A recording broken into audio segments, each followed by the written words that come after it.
Alors oui et non. Alors il est plus facile de répondre par oui. Il était évident que précisément le manque de fonctionnaires nommés, de grands fonctionnaires dans le système révolutionnaire, incitait Napoléon Bonaparte, qui concentrait les pouvoirs, à se faire entourer d'une pépinière de hauts fonctionnaires, d'où cette idée de créer, ou plutôt de recréer, un Conseil d'État où on formerait l'élite administrative, cette élite administrative étant essentiellement caractérisée par les auditeurs que Napoléon Bonaparte a voulu créer, où il est intervenu personnellement, ces jeunes auditeurs créés en 1803 et qui sont vraiment en formation au Conseil d'État et qui correspondent à une nouvelle élite. Parce que lorsque le Conseil d'État est constitué en 1799, on recrute essentiellement le personnel de l'Ancien Régime et de la Révolution. On recrute les meilleurs juristes, on recrute les meilleurs savants.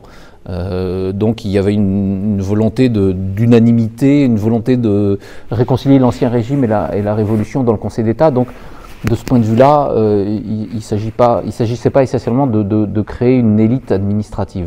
Ce d'autant plus que quand le Conseil d'État est créé en 1799, ce n'est pas d'abord un organe administratif, c'est d'abord un organe législatif. Le Conseil d'État est la première chambre législative. Le Conseil d'État prépare les projets de loi du gouvernement et rédige les règlements d'administration publique.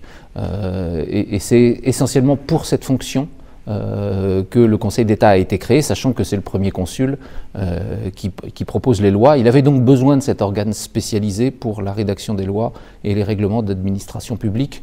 Et cette chose, à mon avis, compte plus que le Conseil d'État pépinière des élites administratives.